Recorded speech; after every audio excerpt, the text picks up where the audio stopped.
This is how it started.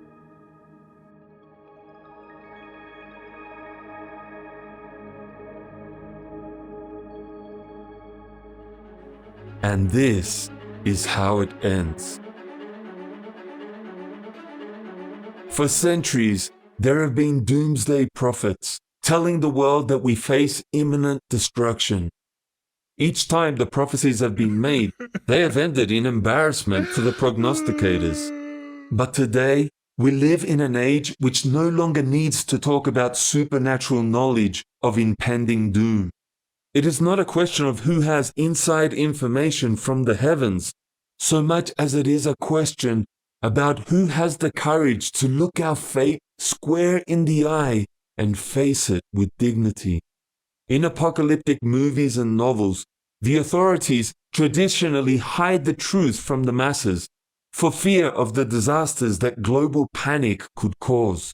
But today, we see that it's not so much a need to hide the truth from the masses as a need to dig their heads out of the sand long enough to get them to hear the truth and act on it.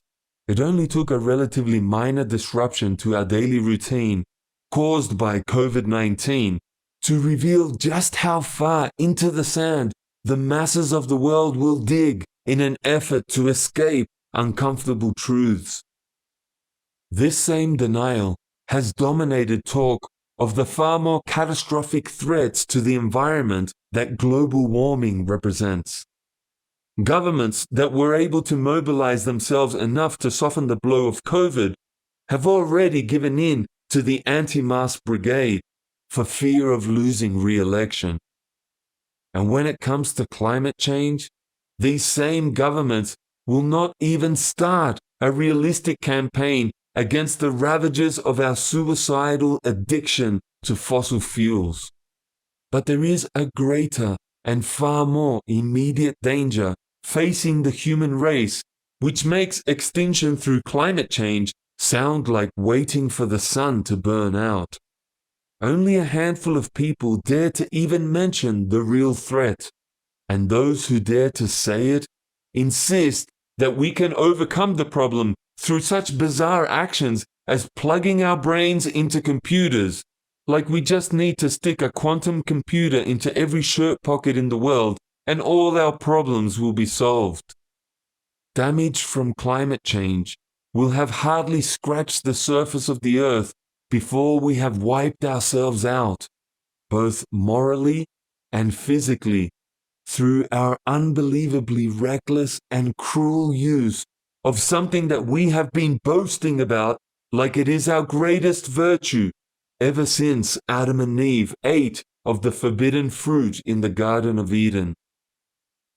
In the face of every new problem, someone says that human ingenuity will find a way to overcome it, only to discover that our efforts just double the problem with each new twist or turn along the way.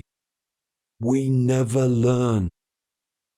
Intelligence is that most deceptive of all human traits.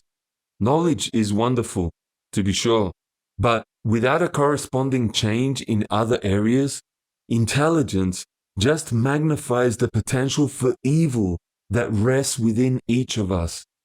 Some of the smartest and most powerful men in the world today are now telling us the bitter truth about where artificial intelligence is taking us. As far as I know, not one of them claims to be an oracle with special revelation from God.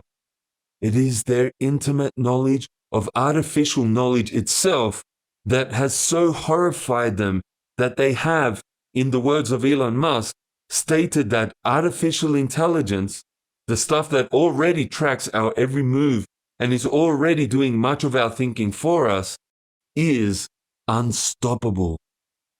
Yes, that's what Elon Musk calls it, unstoppable. He says that humans are losing control, that we have unleashed the devil, and we will never be able to lock him up again. The world's top scientists in this field have agreed with Musk and petitioned governments everywhere to intervene and call a moratorium on AI. Musk seems to put his hope more in outstripping Russia and China with our own research into artificial intelligence, for the good of the US and for the good of mankind, as he sees it, as though the whole world could be spared simply by paying Elon to be our savior.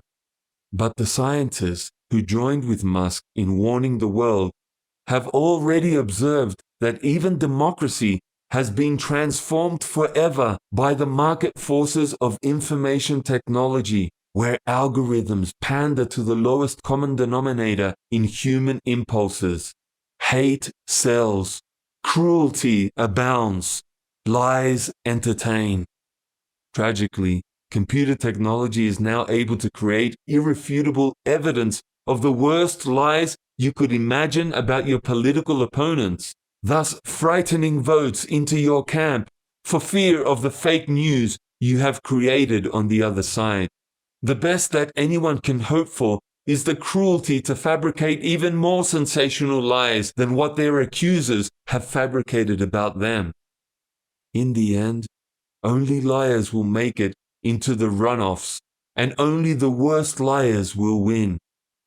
Meanwhile, the masses will never know what the real truth really was, if, indeed, there ever was any on either side.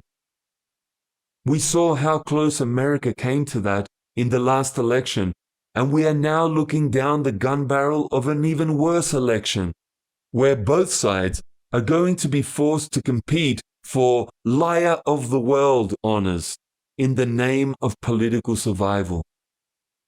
Today in China, hundreds of thousands of harmless, peaceful meditation practitioners are being tortured to death every year simply because the government there found these idealists to be too popular with the masses.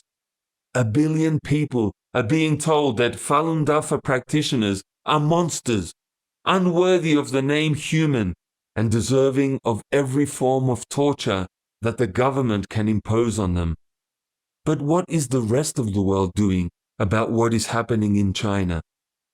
They have known for years that innocent people are being chopped up by the thousands and that their organs are being sold to the highest bidders. But still, they continue to send their citizens over to China as transplant tourists, where Chinese communist doctors will paralyze a Falun Dafa practitioner without any anesthetic, so that they face maximum torture even as their organs are being ripped out of their dying bodies and sold to Americans, Australians, and other wealthy customers from countries like the United Kingdom. Fear of what China might do to the rest of us if we object, and greed for all the trade dollars we can reap from doing business with China, keeps everyone silent. Not even the media dares to mention Falun Dafa for fear of being identified on Xi Jinping's quantum computers as a threat to his increasing domination over the world. This is not a prediction, folks. It is happening right now, and nothing is going to reverse it. Even now, anyone who dares to expose the crimes of the CCP is already being tracked. There is no way to avoid it. We are facing the greatest human suffering in the history of the world, with millions, if not billions of people condemned to a future on the run, from an inescapable network of cameras and trackers as the drones close in. There is no place to hide, no way to reverse the tidal wave of evil that is already building up momentum. The choice now is only whether we will choose to die on the side of truth and love, or whether we will sell our souls to escape death and become part of the oppression by betraying even our own families in order to gain protection from the heel that is bearing down on the neck of mankind in so many parts of the world already. If you are one of those rare individuals who would choose to die before joining the forces of hell that are mounting in the world today, the challenge now is whether you will be able to do so in love. Love for your enemies and love for your tormentors. For that is the only weapon that can stem the triumph of evil. Undying love is a weapon with eternal consequences, which extend even beyond death. We have a link below this video which you may be able to use to contact us, but it may be blocked soon. Never mind, we can be one in the Spirit without any visible organization or any formal ideology to unite us. But it will take all your best efforts at personal integrity in the face of such evil. We who have prepared this video are followers of the teachings of Jesus Christ. But some of our staunchest opponents also claim to be followers of Jesus. So such a claim is meaningless in itself. Meanwhile, we feel great unity with people from religious backgrounds other than Christianity, and from no religious background whatsoever, just on the basis of love, courage, and hunger for the truth. In these dying days of all human decency, spiritual unity will be found most readily in our mutual suffering. We believe that the creator of this beautiful blue marble that we call Earth is aware of all that is happening. Our suffering will be part of a bigger plan that he has had for quite some time. A plan that will continue even after our deaths. Take heart. There is a day of infinite celebration coming for those of us who are prepared to take up our crosses in love for all, including for those who come to kill us.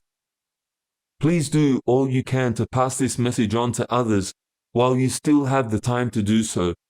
If you are one of those rare few who will choose love over hate, even when it means a cruel death, we look forward to seeing you in the afterlife. Our Savior is coming, and we truly believe He will be your Savior too.